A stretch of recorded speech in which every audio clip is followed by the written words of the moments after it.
হযরত জিবরাইল আল্লাহ নবী দরবারে চলে আসে, ইয়া রাসূলুল্লাহ হাবিবাল্লাহ ফাতেমা কি কাপড়টা পরতে বলো, ফাতেমার ব্যবহারে আমার আল্লাহ খুশি হয়ে জান্নাতুল ফেরদাউস থেকে ফাতেমার জন্য জান্নাতি শাড়ি পাঠিয়ে দে, ফাতেমা যেন বিয়ে বাড়িতে এই কাপড় পরে যায়। আল্লাহ নবী বললেন ফাতেমা কাপড়টা পরে নিয়ে ইহুদি বিয়ে বাড়ির দিকে চলে গেলেন। যে গেটে দাঁড়িয়েছে ফাতেমার কাপড় থেকে নূর আর নূর আলোই আলোকিত হয়ে গেছে। কেন এত ভালো লাগে আমার নূর নবীর নাম, আরো ভালো লাগে নবীর দরুদ সালাম, নবীর দরুদ সালাম, নবীর দরুদ সালাম। জোরে হবে না? আর একটু চিল্লা হয় না? এত ভালো লাগে আমার নূর নবীর নাম, আরো ভালো লাগে নবীর দরুদ সালাম, নবীর দরুদ সালাম, নবীর দরুদ সালাম। এত ভালো লাগে আমার নূর নবীর নাম, আরো ভালো লাগে নবীর দরুদ সালাম, নবীর দরুদ সালাম, নবীর দরুদ সালাম। আল্লাহুম্মা সাল্লি আলা সাইয়্যিদিনা মুহাম্মাদিন। এত ভালো লাগে আমার নূর নবীর নাম, আরো ভালো লাগে নবীর দরুদ সালাম, নবীর দরুদ সালাম, নবীর দরুদ সালাম। প্রেম ধ্যানে মগ্ন হয়ে সারা জীবন গাই শুধু তাহার গুণগান, সারা জীবন কে জানি ফুরাবে না তাহার সানমান। গে যাব নাতে রাসূল এই দেহে থাকবে যতদিন প্রাণ, নবীর দরুদ সালাম, নবীর দরুদ সালাম। এত ভালো লাগে আমার নূর নবীর নাম, আরো ভালো লাগে নবীর দরুদ সালাম। আরেকটু চিল্লা হয় না? আরো জোরে করে হয় না? এত ভালো লাগে আমার নূর নবীর নাম, আরো ভালো লাগে নবীর দরুদ সালাম, নবীর দরুদ সালাম, নবীর দরুদ সালাম। এই পৃথিবী হবে ধ্বংস একদিন, থাকবো না মোরা সব হবে রে বিলীন। তারপরে আসিবে কিয়ামত, সব কিছুর হিসাব হবে সেদিন। আপন হবে নবী সবার, তাই ধরে রেখো তাহার দামান, নবীর দরুদ সালাম, নবীর দরুদ সালাম। এত ভালো লাগে আমার নূর নবীর নাম, আরো ভালো লাগে নবীর দরুদ সালাম, নবীর দরুদ সালাম, নবীর দরুদ সালাম। ফাতেমার এক ইহুদির বান্ধবী ছিল। কার বান্ধবী ছিল? ফাতেমা কে? নবীজির খাতুনে জান্নাত, যিনি জান্নাতি মহিলাদের সর্দারিনী, নবীজির বেটি ফাতেমার এক বান্ধবী ছিল, যিনি হচ্ছেন ইহুদির মেয়ে। কার মেয়ে? ইহুদির মেয়ে। একদিন ইহুদি তার মেয়ের বিয়ে দিবে বলে সব ঠিক করছে।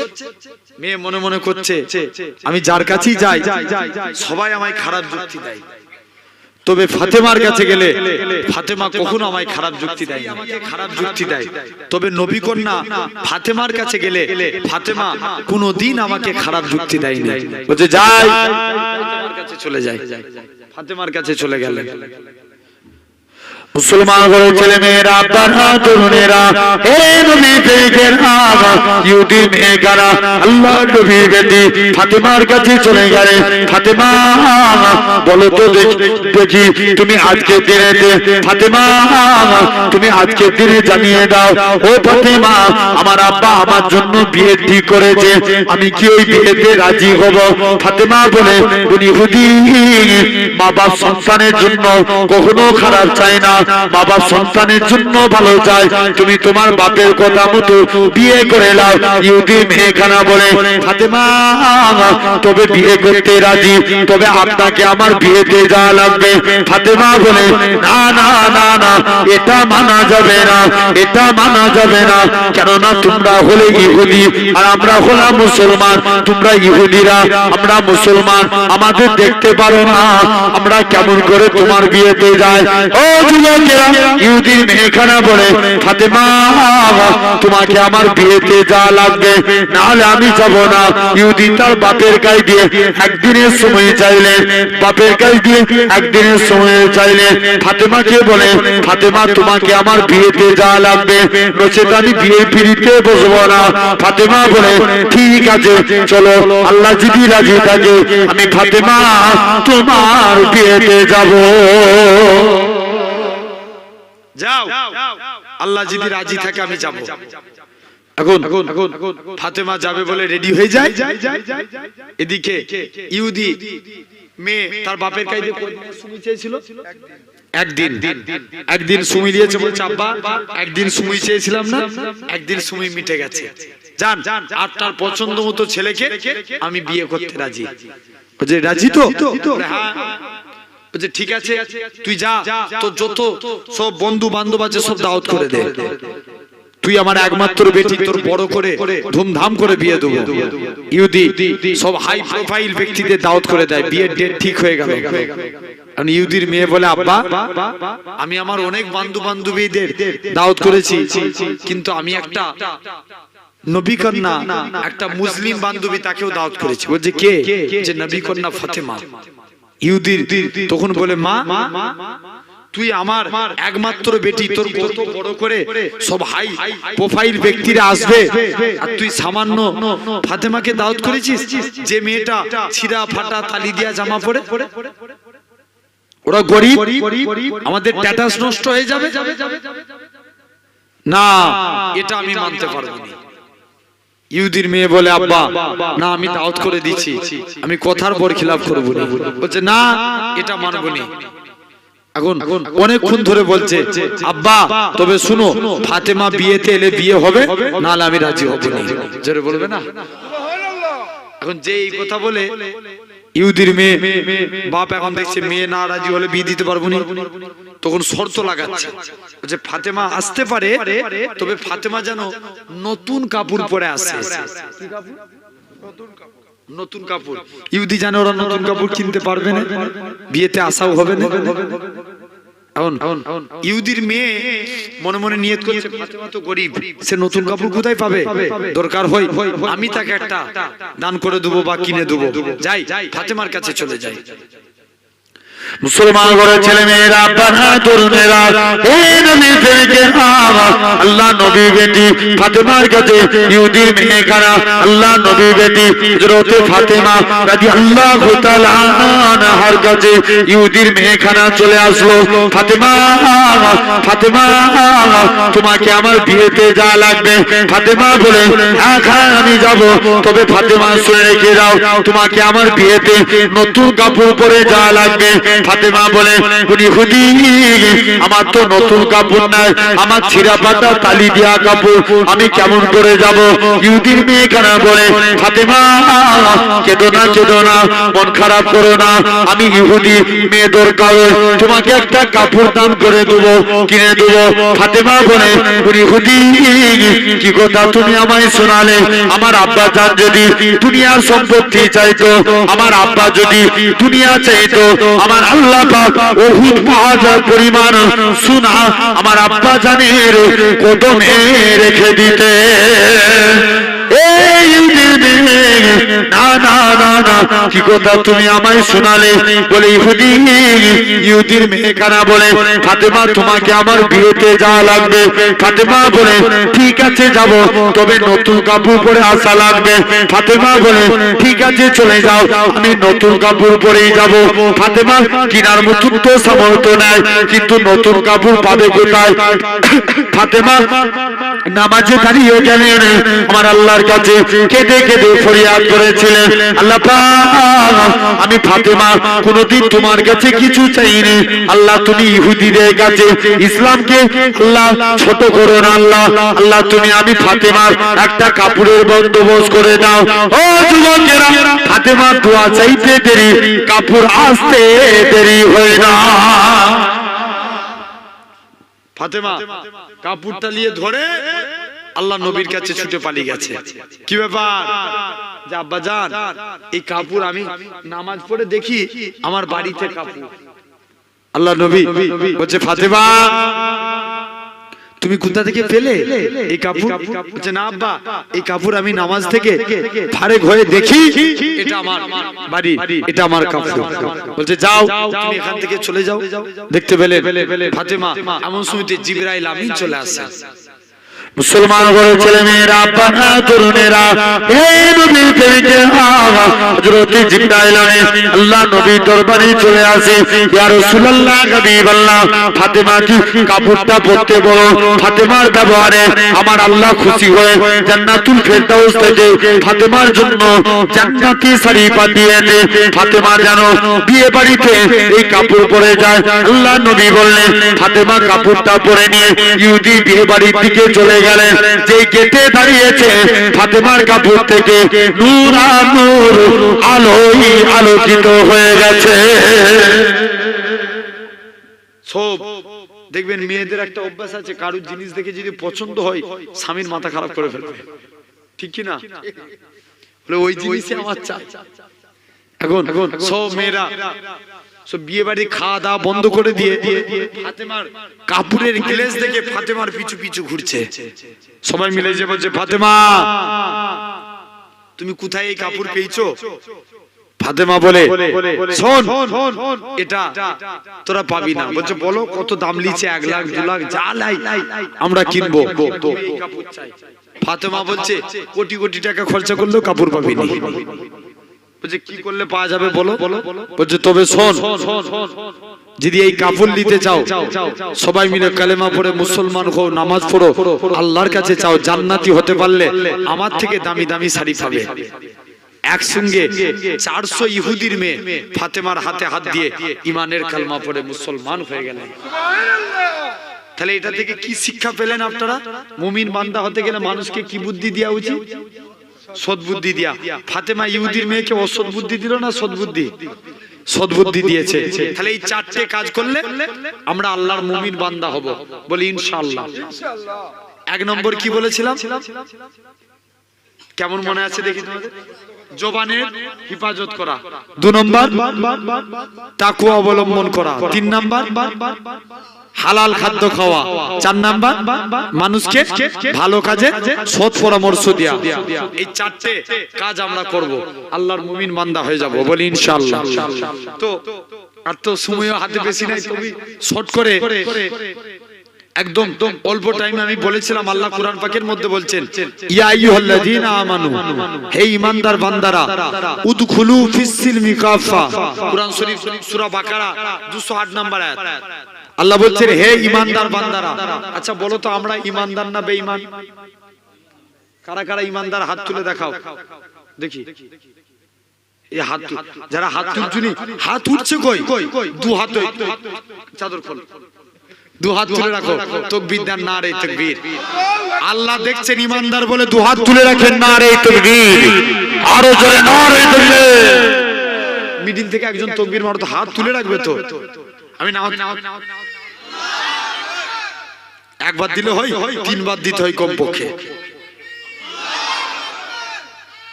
আল্লাহ কবুল করেন জেনে রেখে দেন এই আল্লাহ আপনাকে আমাকে ডেকে বলছে আমাদের ঈমান কয় প্রকার 4 প্রকার কয় প্রকার 4 প্রকার 1 নাম্বার ইলমুল ইয়াকিন জ্ঞানের দ্বারা ঈমান কিসের দ্বারা জ্ঞান দ্বারা আচ্ছা বলো তো যদি এখন মনে হয় এই পুকুরে আমি হেঁটে হেঁটে উপারে চলে যাব যেতে পারবো বুঝানোর জন্য বলছি যেতে পারবো কি গেলেই কি হবে ডুবে যাব তাহলে আমি যে যাব না আমি এই দিক দিয়ে ঘুরে যাব এটা কিসের দ্বারা সিলেক্টেড করছি জ্ঞানের দ্বারা আল্লাহ দুটো রাস্তা রেখেছেন, একটা ভালো একটা খারাপ। কোন রাস্তায় হারবি এর জন্য আমি আল্লাহ তোকে দিয়েছি জ্ঞান, তুই জ্ঞান দিয়ে সিলেক্টেড কর। এটার নামই ইলমুল ইয়াকিন। 2 নাম্বার আইনুল ইয়াকিন, চক্ষুর দ্বারা ঈমান। আমরা আল্লাহ মানি চক্ষুর দ্বারা, চেয়ে দেখে ঈমান আনি। বলো তো হাওড়া ব্রিজ ঝুলানো সেতু থাম্বার দিয়া ঝুলানো সেতু, তবে হাওড়া ব্রিজের দুধারে দুটো থাম্বার আছে না নাই? আছে। হাওড়া ব্রিজের দুধারে দুটো পিলার আছে, কিন্তু আল্লাহ এই আসমানকে এটা দেখে আমরা বলি দেখেছিস বিজ্ঞানীদের কি ব্রেন, হাওড়া ব্রিজকে ঝুলানো সেতু করেছে, কিন্তু আমার আল্লাহ এই আসমানকে বিনা খুঁটির দ্বারাই দাঁড় করিয়ে রেখেছে। এটা কিসের দ্বারাই দেখছি? চোখের দ্বারা। এটাকে বলা হয় আইনুল ইয়াকিন, চক্ষুর দ্বারা ঈমান। 3 নাম্বার গায়বুল ইয়াকিন, আমরা আল্লাহ মানি দেখে না দেখে, এটাকে বলা হয় গায়বুল ইয়াকিন। আর 4র্থ নাম্বার বাসুল ইয়াকিন, ঠেলাই পড়লে আল্লাহকে ডাকা। জানেন ফেরাউনও আল্লাহকে মেনেছিল। ফেরাউনও কাকে মেনেছিল? আল্লাহকে। কোন টাইমে জানেন? যখন মুসা আল্লাহ মুসা নবী মিশরের নীল নদের কাছে চলে গেছে, মুসা নবী দেখছে আল্লাহ কি করে পার হবো, পিছনে ফেরাউনের সৈন্য, আল্লাহ কলেমা মিটে যাবে। মুসা নবীকে আল্লাহ হুকুম করলেন, মুসা তোমার লাঠি আসাটাকে পানিতে দাও। যেই দিলেন রাস্তা তৈরি হয়ে গেল। আরো জোর করে বলো। দ্বিতীয়বার মুসা নবী উপার হয়ে গেলেন, এদিকে ফেরাউনের সৈন্যরাও রাস্তার অলরেডি মাঝামাঝি চলে গেছে। বলছে আল্লাহ ওরাও তো রাস্তা দিয়ে চলে যাবে। আল্লাহ আবার বলছে মুসা লাঠি তুমি আবার পানিতে দিয়ে দাও। আবার পানিতে ঠেকালেন, রাস্তা ভেঙে গেল, পানি সমান হয়ে গেল। ফেরাউনের তখন হাবুডুবু খেতে লাগে। ফেরাউন তখন বলছে হাবুডুবু খাচ্ছে আর বলছে আজরাইল জানকে বলছে মুসা নবী যেই আল্লাহকে মেনেছে, তবেই খোদ বলছেন বলছে মুসা নবী যেই আল্লাহকে মেনেছে আমি ফেরাউন সেই আল্লাহকে মানবো, আমাকে ছেড়ে দাও। কিন্তু না, আত্মবকুল হবে না। জেনে রেখে দেন, এটাকে বলা হয় বাসুল ইয়াকিন, ঠেলাই পড়লে আল্লাহকে ডাকা। তাহলে আল্লাহ বলছে তোমরা যারা ঈমান এনেছো, অর্থাৎ আমরা ঈমান এনেছি, আমাদেরকে ডেকে আল্লাহ বলছে উদখুলু ফিস-সিলমি কাফা, তোমরা পরিপূর্ণ ইসলামে প্রবেশ করো। কিসে? ইসলামে প্রবেশ করো। আচ্ছা যদি বলা হয় ধর্ম যার যার উৎসব সবার, এটা কি মানা যাবে? যারা বলছেন তাহলে কি মনে হচ্ছে মানা যাবে? চিল্লে বলা লাগবে, মানা যাবে? আচ্ছা যদি বলে ধর্ম যার যার উৎসব সবার, তাহলে বেশি নয় বগরাইদের সময় দাওয়াত দিবেন তাদেরকে। কোন টাইমে? বগরাইদের সময়। বগরাইদের সময় দাওয়াত দিয়ে বলবেন চলো আমাদের এখন উৎসব, তোমরা একটু গরুর একটা ঠ্যাং ধরো। সবার উৎসব না, ধর্ম যার যার উৎসব সবার, তাহলে একটা গরুর ঠ্যাং ধরো, মানবে? জোরে বলো, কথা বলে জেনে রেখে দেন, যার যার মাছ সবার, এটা মানবে? গাছ যার যার ফল সবার, এটা মানবে? মানবে না। জেনে রেখে দেন আমার ভাইরা, এই জন্য আল্লাহ বলছেন তোমরা পরিপূর্ণ ইসলামে প্রবেশ করো। ইসলাম কারোর অনুসরণ করে? জোর করে বলো, কোনদিন করে না। দেখবেন খ্রিস্টানরা টাই পরে, ইংরেজ যারা কি পরে? টাই পরে। এজন্য আমাদের টাই পরা কি হারাম, চলবে না। দেখবেন অনেকে আছে আপনার ওই আশুরার দিন একদিন রোজা রাখতো, শুধু কোন দিন? মানে 10ই মুহররমের দিন, ওই দিনটা রোজা রাখতো। সাহাবারা বললেন ইয়া রাসূলুল্লাহ, এই দিনটা তো মুসা নবীর উম্মত, ঈসা নবীর উম্মত, পূর্বের সমস্ত নবীর উম্মতেরা রোজা রেখেছে, এই দিনও আমরা রোজা রাখবো, তাহলে তাদের অনুসরণ করা হয়ে যাবে না? আল্লাহ নবী বললেন ইসলাম বাবা, ইসলাম কারোর অনুসরণ করে না। তোমরা একদিন আগু পিছু, হয়তো একদিন আগে রাখো 10 তারিখ রাখো, কিংবা 10 তারিখ রাখো 11 তারিখ রাখো, একদিন আগু পিছু করে রোজা রেখে নাও, কারণ ইসলাম কারোর অনুসরণ করে না। জোরে বলে। ইসলাম ব্যক্তিগত আল্লাহর হুকুমে চলে। ইসলাম কারোর মতভেদে চলে? কেউ ইসলামকে বলে চালায়? ইসলাম আল্লাহর হুকুমে চলে। জেনে রেখে দেন, সেই ইসলাম এই প্যান্ডেল করেছেন, খুঁটি না দিলে প্যান্ডেল দাঁড়াতো? চিল্লে বলো। ইসলামেরও কোটাকুটি পাঁচটা। কোটাকুটি পাঁচটা। এক নাম্বার, আল্লাহ রাসূল বলছেন বুনিয়াল ইসলাম আলা খামসিন, ইসলাম পাঁচটি স্তম্ভের উপর দাঁড়িয়ে আছে। ফার্স্ট শাহাদাতু আল্লাহ ইলাহা ইল্লাল্লাহ, আগে একতার প্রতি সাক্ষ্য দাও আল্লাহ ছাড়া কোনো উপাস্য নাই, আল্লাহ ছাড়া কোনো মাবুদ নাই। ওয়া আন্না মুহাম্মাদান আবদুহু ওয়া রাসূলুহু, মুহাম্মদ সাল্লাল্লাহু আলাইহি ওয়াসাল্লাম হলেন আল্লাহর প্রেরিত রাসূল ও বান্দা। জোরে বলে। তাহলে এক নাম্বার হলো কলেমা। কলেমাকে জিন্দা করা লাগবে। রাজি আছি? আচ্ছা, কেউ যদি কলেমাকে মিটাতে চায় তাদের বিরুদ্ধে অ্যাকশন নেওয়ার দরকার আছে না নাই? জোর করে বলো। আজ আমি আপনাদের বলে দিয়ে যাই, মানুষ হাজারো চেষ্টা করে ইসলামকে মিটিয়ে দেব, তবে এই ঝাপার মানুষ শুনে রেখে দেন, যতদিন মাথায় টুপি পড়নেওয়ালা আল্লাহর গোলামরা বেঁচে থাকবে, যতদিন পূর্ব আকাশ থেকে সূর্য উদিত হয়ে পশ্চিম আকাশে সূর্য ডুববে, ইসলামের পতাকা উড়ছে উড়ছে উড়বে। জোরে বলে। জেনে রেখে দেন, কেউ মিটাতে পারবে? পারবে না। আল্লাহ রাসূলের একটা সাহাবী ছিলেন খুব কানা, দুইটা চোখই অন্ধ। কটা চোখ? দুটো চোখই অন্ধ। নবীর কাছে গেছে, হুজুর আমি একটু আপনার কাছে এসেছি, হুজুর আজকের দিনে আমি আপনার কাছে এসেছি, আব্দুল্লাহ ইবনে মুনাইম জেনে রাখেন, বলে হুজুর আমি আপনার কাছে এসেছি, আমি জিহাদের ময়দানে যেতে চাই। আল্লাহ নবী বলছে, বাবা তুমি কানা মানুষ, তোমার যুদ্ধ করা লাগবে না, চলে যাও, তোমার জন্য যুদ্ধ করা যাবে না। মুসলমান ঘরের ছেলে মেয়েরা, আপনারা তরুণেরা, হে নবী প্রেমিকেরা, আল্লাহ নবী সাহাবী হযরত আব্দুল্লাহ এরকম ভাবে যুবক ছেলে কানা, আল্লাহ নবী বলে দিলেন, মনটা মারা হয়ে গেল, আরে আমি যদি যুদ্ধ করতে পারতাম শহীদ হব, আল্লাহ জান্নাত পেয়ে যাব। না না না না, আল্লাহ নবী ওফাতের পরে হযরত আবু বকর খলিফা হলেন, হযরত আবু বকরের কাছে যান, আবু বকর আমি আজকে দিনে আমি যুদ্ধ করতে চাই। আবু বকর বলে, তোমার দুইটা চোখ খানা, তুমি কেমন করে যুদ্ধ করবে? না না না না, এটা মানা যাবে না, এটা মানা যাবে না। ও যুবকেরা, এরকম ভাবে আবু বকর খলিফা পড়তে গিয়ে আবু বকরের ওপাতে পড়ে হযরত ওমরে ফারুক রাদিয়াল্লাহু তাআলা আনহু হুজুরের দরবারে চলে আসলেন। ভাই ওমর রে, আমি আপনার কাছে এসেছি, আজকে দিনেতে আমি আপনার কাছে চাই, আমি জিহাদের ময়দানে যেতে চাই, যুদ্ধ করতে চাই। ওমর বলে, আব্দুল্লাহ তুমি কানা মানুষ, কেমন করে যুদ্ধ করবে? আব্দুল্লাহ বলে, ভাই ওমর রে, আমি ইসলামের কলেমার পতাকা ধরে দাঁড়িয়ে থাকবো, কানা মানুষ ইসলামের ঝান্ডা ধরে দাঁড়িয়ে থাকবো, মক্কার কাফেররা আমাকে লক্ষ্য করে কি ছুঁড়ে ছুঁড়ে মারবে, আমার হাত পা কেটে নেবে, আমি শহীদ হয়ে যাব, আমি মারা যাব, কাল কিয়ামতের ময়দানে আল্লাহ যেদিন জিজ্ঞাসা করবে, রে আব্দুল্লাহ দুনিয়ায় পাঠিয়েছিলাম কি করেছিলে? রক্ত মাখা শরীর নিয়ে উঠবো। আল্লাহ পাক দুনিয়ার জমিনে ইসলামের কলেমাকে জিন্দা করার জন্য, ইসলামের পতাকাকে উড়ানোর জন্য, ঘুষকে বন্ধ করার জন্য, ন্যায়কে প্রতিষ্ঠা করার জন্য, আপনার প্রেমে নবীর ভালোবাসায় নিজের জীবনকে কুরবান করে দিয়েছি। তাহলে ভাবে, এক নাম্বার কলেমা, এক নাম্বার কি? এক নম্বর খুঁটি কি? কালেমা। দু নাম্বার নামাজ পড়ার দরকার আছে না নাই? জোর করে বলো। নামাজ মাস্ট বি ইম্পর্টেন্ট। ভাত খাওয়া যেমন জরুরি, নামাজ পড়া জরুরি। বলো ইনশাআল্লাহ পড়বো।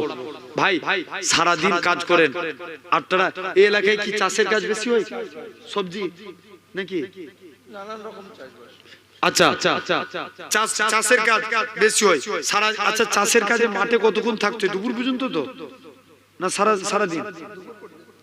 সারাদিনও থাকতে হয়।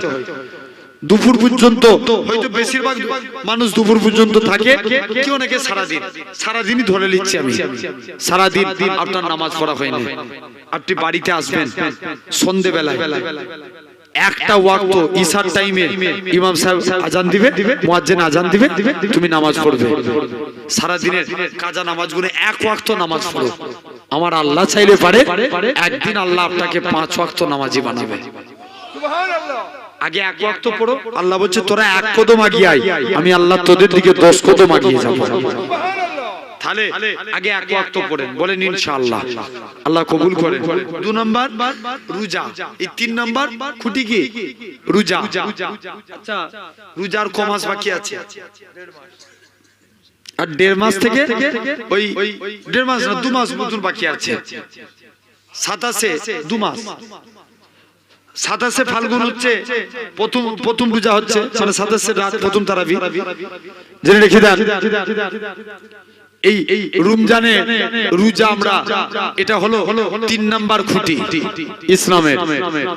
গত বছরে সর্বোচ্চ একটা তাপমাত্রা ছিল 46 ডিগ্রি। কত ডিগ্রি? 46 ডিগ্রি। সব আমি তো দেখছিলাম, একটা নিউজ দেখছিলাম, একজন ডেলি হ্যান্ড নিউজ বলে একটা নিউজ আছে, কেরালার এক ভাই সূর্যের বিরুদ্ধে মামলা করেছে। কিসের বিরুদ্ধে? কত ডিগ্রি তাপ দিচ্ছিল সূর্য? 46। সূর্যের বিরুদ্ধে মামলা দায়ের করেছে পুলিশকে, যে বলছে সূর্যকে একটু কাপড় দিয়ে ঢাকার ব্যবস্থা করো, যাতে আমরা ঘর থেকে বেরোতে পারিনি। দেখেন সূর্য তামাম পৃথিবীর মানুষকে হারিয়ে দিয়েছে, কিন্তু আল্লাহ রোজাদার বান্দার কাছে সূর্য হেরে গেছে। জোরে বলে, কার কাছে? রোজাদারের কাছে সূর্য হেরে গেছে। জেনে রেখে দেন। তাহলে এই সামনে রোজা এসে আমরা রাখবো, বলি ইনশাআল্লাহ রাখবো তো নাকি? এখন মানুষ 80% মানুষ রোজা রাখে না, ভুল বললাম আমি? 80%। আগেকার যুগে মানুষের তবুই লজ্জা ছিল, রোজা না রাখলেও দেখবে লোকজনের সামনে খেতুনি, একটা হায়া শরম থাকতো আগেকার যুগের মানুষের। এখন দেখবেন এই দেগঙ্গার হোটেলে যে রমজান মাসে একবার ঘুরবেন, দেখবেন আপনার এত বড় দাড়ি রেখে এই বলছে বসে বসে হোটেলে খাচ্ছে। কি ব্যাপার? অমনি বলে দিচ্ছে আমাকে ডাক্তারে নিষেধ করেছে, আমার পেটের বাইরা ওর ভালো হবে বাইরাম, আরো ধরবে, যদি নাও থাকে আরো বাইরাম ধরে নিবে। জেনে রেখে দেন আমার ভাইরা। শুধু তাই নয়, আগেকার যুগে মানুষ রোজা না রাখলেও তারা বলতো, লোকের সামনে বলতে হ্যাঁ রোজা রেখেছি, ঘরে এসে নুকিয়ে খেত। কিন্তু এখন দেখবেন আমাদের সমাজে কিছু কিছু ছেলে আছে, রমজান মাসে এরা এত বড় বেহায়া, রমজান মাসে রোজাদারদের সামনে প্রকাশ্য মুসলমানের ছেলে বিমল চিবাচ্ছে। ভুল বলছি না ঠিক বলছি? জেনে রেখে দেন। তাহলে এই রমজানে রোজা আমরা রাখবো। আর 4 নম্বর খুঁটি হজ করব, বলি ইনশাআল্লাহ। আল্লাহ যাদের সামর্থ্য দিয়েছে হজে যাবেন, তবে হজে গেলে যুবকী হালতে যাবেন, বলেন ইনশাআল্লাহ। মুসলমান করে ছেলে মেয়েরা, বাবা তরুণেরা, হে নবী প্রেমিকেরা, হজ পাকে যান, যুবকী হালতে যান, সাফা মারওয়া সাই করে হাজারে আসওয়াদে চুমা দিয়ে বুসা দিয়ে যখন হাজী সাহেবরা বাড়িতে ফিরে আসে, তারা 40 দিন দিয়ে দোয়াটা চায়, আমার আল্লাহ পাক হাজীদের হাতে দোয়া কবুল করে না। কদিনের? 40 দিন দোয়া কবুল হবে। আর 5 নম্বর যাকাত। কোরআনে যত জায়গায় নামাজের কথা বলা হয়েছে, তত জায়গায় যাকাতের কথা। আচ্ছা মনে করেন আপনার কাছে 1 লাখ টাকা 1 বছর জমা আছে, সাহেবের হিসাবে পরিমাণ, আপনি সম্পত্তির মালিক। ক টাকা শতকরা? ক টাকা? 2.5 টাকা। মানে 1 লাখে কত হবে? 2.500। 2 লাখ থাকলে 5,000। এই রমজান মাসে এই যাকাতটা, এটা থেকে অনেকে আবার নবী বলছে আখিরি জামানায় মানুষ যাকাতকে জুলুম মনে করবে। কত বিধু আছে না? যাকাত দিবেন মাদ্রাসায়, গরিব মিসকিন এদের হোক। এগুলো কি ভাবছেন আপনার টাকা? না, এগুলো গরিব মিসকিনদের টাকা। মাদ্রাসায় যারা গরিব মিসকিন পড়ে তাদেরকে দান করবেন। তবে দেগঙ্গার মানুষ অনেক ভালো, আমি এটা জানি, এরা মুক্ত হস্তে দান করে। বলবেন না আলহামদুলিল্লাহ? আল্লাহ আপনারা দেখবেন এই এত ঠান্ডা, বলেন তো আজকে কি হারে ঠান্ডাই কদিনে পড়েছে, তারপরে যে অলরেডি 1টা বাইতে যাচ্ছে, 1টা বেজেই গেছে, এত রাত পর্যন্ত আপনারা বসে আছেন।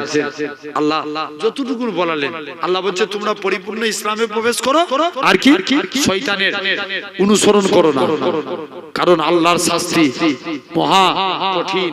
ঠিক কি না? আল্লাহ আমাদের কবুল করেন। এতটুকুনি আলোচনা করলাম, অলরেডি 1টা বেজে গেছে।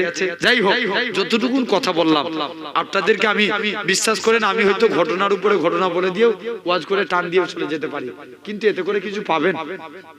জোর করে বলো। আমি প্রথম থেকে যেটা বললাম, যদি ওই 4টে জিনিস মানতে পারে, এরপরে 5টা কোটি আমরা যেগুলো বললাম এগুলো যদি মানতে পারি, আমরা নাজাত পাবো না? বলি ইনশাআল্লাহ। আল্লাহ কবুল করে। আল্লাহ যতটুকু বললেন, ভাই আপনারা আমার কথাই কষ্ট পেয়েছেন, দুঃখ পেলেন? কারা কারা আমাকে, আমি আবুল বাসারকে, এই দেগঙ্গার মানুষ অনেক ভালোবাসে, কারা কারা দিল থেকে ভাইয়ের মতো ভালোবাসেন একবার হাত তুলে দেখান তো দেখি, একদম মন থেকে আল্লাহকে সাক্ষী রেখে বলছেন তো? আল্লাহ কবুল করে। যেখানে ছেলে ভাই আসবে তোমাদের যা দরকার আছে না নাই, বলো ইনশাআল্লাহ। আল্লাহ কবুল করে। সকলে আমার জন্য দোয়া করেন, আমি আপনাদের